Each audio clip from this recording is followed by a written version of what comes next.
Thank you very much, Mr. Speaker.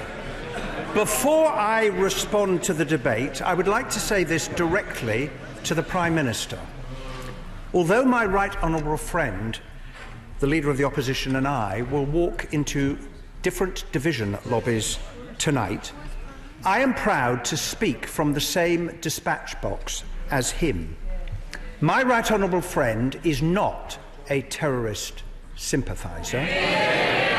He is an honest, a principled, a decent and a good man. And I think the Prime Minister must now regret what he said yesterday and his failure to do what he should have done today, which is simply to say, I am sorry. Now, Mr. Speaker, we have had an intense and impassioned debate, and rightly so, given the clear and present threat from Daesh, the gravity of the decision that rests upon the shoulders and the conscience of every single one of us, and the lives that we hold in our hands tonight. And whatever decision we reach, I hope we will treat one another with respect. Now, we have heard a number of outstanding speeches, and sadly time will prevent me from acknowledging them all. But I would just like to single out the contributions, both for and against the motion, from my honourable and right honourable friends, the members for Derby South, Kingston upon Hull West and Hessel, Normanton, Pontefract and Castleford, Barnsley Central, Wakefield, Wolverhampton South East, Brent North, Liverpool West Derby, Wirral West, Stoke-on-Trent North, Birmingham Ladywood, and the honourable members for Reigate, South West Wiltshire, Tonbridge and Malling, Chichester and Wells. The question which confronts us in a very, very complex conflict is at its heart very simple. Because what should we do with others to confront this threat to our citizens, our nation, other nations, and the people who suffer under the yoke, the cruel yoke of Daesh? The carnage in Paris brought home to us the clear and present danger we face from them. It could just as easily have been London or Glasgow or Leeds or Birmingham, and it could still be. And I believe that we have a moral and a practical duty to extend the action we are already taking in Iraq to Syria.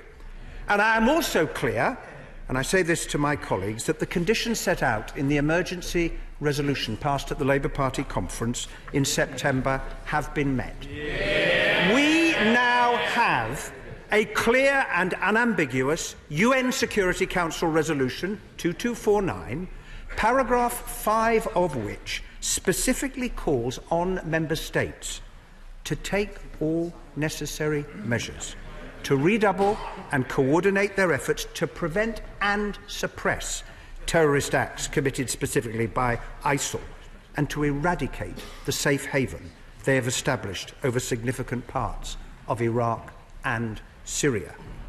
So the United Nations is asking us to do something. It is asking us to do something now. It is asking us to act in Syria as well as in Iraq. And it was a Labour government, if the honourable gentleman will bear with me, it was a Labour government that helped to found the United Nations at the end of the Second World War. And why did we do so? Because we wanted the nations of the world working together to deal with threats to international peace and security, and Daesh is unquestionably that.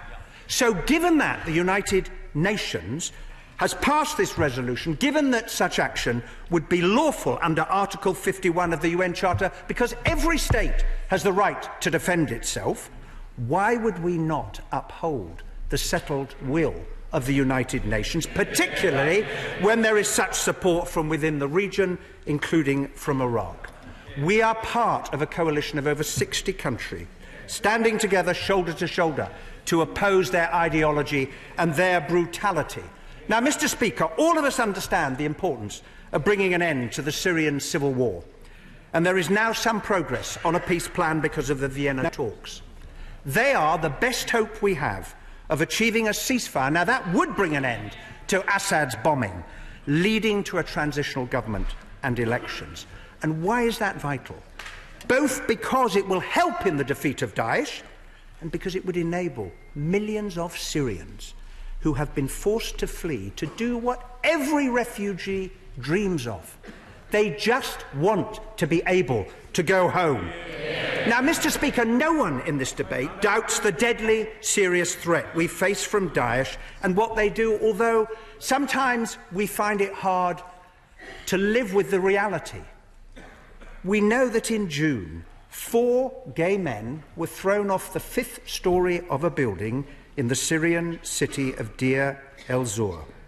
We know that in August, the 82-year-old guardian of the antiquities of Palmyra, Professor Khalid al-Assad, was beheaded and his headless body was hung from a traffic light. And we know that in recent weeks there has been the discovery of mass graves in Sinjar, one said to contain the bodies of older Yazidi women murdered by Daesh because they were judged too old to be sold for sex. We know they have killed 30 British tourists in Tunisia, 224 Russian holidaymakers on a plane, 178 people in suicide bombings in Beirut, Ankara and Surat, 130 people in Paris, including those young people in the Bataclan, whom Daesh, in trying to justify their bloody slaughter, called them apostates, engaged in prostitution and vice. If it had happened here, they could have been our children. And we know that they are plotting more attacks. So the question for each of us and for our national security is this: given that we know what they are doing, can we really stand aside and refuse to act fully in our self-defence against those who are planning these attacks? Can we really leave to others the responsibility for defending our national security when it is our responsibility? And if we do not act, what message would that send about our solidarity with those countries that have suffered so much, including Iraq and our ally France? Now, France wants us to stand with them, and President Hollande, the leader of our sister socialist party, has asked for our assistance and help. And as we are undertaking airstrikes in Iraq, where Daesh's hold has been reduced, and we are already doing everything but engage in airstrikes in Syria, should we not play our full part? Now, Mr. Speaker, it has been argued in the debate that airstrikes achieve nothing. Not so. Look at how Daesh's forward march has been halted in Iraq. The House will remember that 14 months ago, people were saying they are almost at the gates of Baghdad, and that is why we voted to respond to the Iraqi government's request for help to defeat them. Look at how their military capacity and their freedom of movement has been put under pressure. Ask the Kurds about Sinjar and Kobani. Now, of course, airstrikes alone will not defeat Daesh, but they make a difference because they are giving them a hard time, and it is making it more difficult for them to expand their territory. Now, I share the concerns that have been expressed this evening about potential civilian casualties. However, unlike Daesh, none of us today act with the intent to harm civilians. Rather, we act to protect civilians from Daesh, who target innocent people. Now, on the subject of ground troops to defeat Daesh, there's been much debate about the figure of 70,000, and the government must, I think, better explain that. But we know that most of them are currently engaged in fighting President Assad.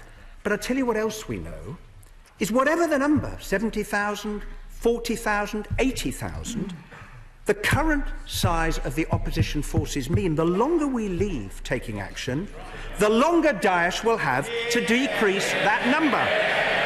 And so to suggest, Mr. Speaker, that airstrikes should not take place until the Syrian civil war has come to an end is, I think, to miss the urgency of the terrorist threat that Daesh poses to us and others, and I think misunderstands the nature and objectives of the extension to airstrikes that is being proposed.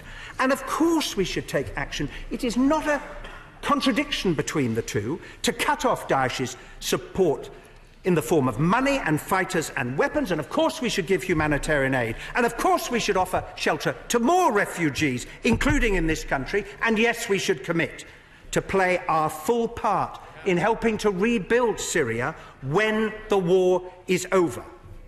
Now, I accept that there are legitimate arguments, and we have heard them in the debate, for not taking this form of action now. And it is also clear that many members have wrestled, and who knows, in the time that is left, may still be wrestling with what the right thing to do is. But I say the threat is now, and there are rarely, if ever, perfect circumstances in which to deploy military forces. Now, we heard very powerful testimony from the Honourable Member for Edinburgh earlier when she quoted that passage. And I just want to read what Kawan Jamal Tahir, the Kurdistan Regional Government High Representative in London, said last week, and I quote, "Last June, Daesh captured 1/3 of Iraq overnight, and a few months later attacked the Kurdistan region. Swift airstrikes by Britain, America and France, and the actions of our own Peshmerga saved us. We now have a border of 650 miles with Daesh. We have pushed them back and recently captured Sinjar. Again, Western airstrikes were vital. But the old border between Iraq and Syria does not exist. Daesh fighters come and go across this fictional boundary." And that is the argument, Mr. Speaker, for treating the two countries as one if we are serious about defeating Daesh. Now, Mr. Speaker, I hope the House will bear with me if I direct my closing remarks to my Labour friends and colleagues on this side of the House. As a party, we have always been defined by our internationalism. We believe we have a responsibility one to another. We never have, and we never should, walk by on the other side of the road. And we are here faced by fascists. Not just their calculated brutality, but their belief that they are superior to every single one of us in this chamber tonight and all of the people that we represent. They hold us in contempt. They hold our values in contempt. They hold our belief in tolerance and decency in contempt. They hold our democracy, the means by which we will make our decision tonight, in contempt. And what we know about fascists is that they need to be defeated. And it is why, as we have heard tonight, socialists and trade unionists and others joined the International Brigade in the 1930s to fight against Franco. It's why this entire House stood up against Hitler and Mussolini. It is why our party has always stood up against the denial of human rights and for justice. And my view, Mr. Speaker, is that we must now confront this evil. It is now time for us to do our bit in Syria. And that is why I ask my colleagues to vote for this motion tonight.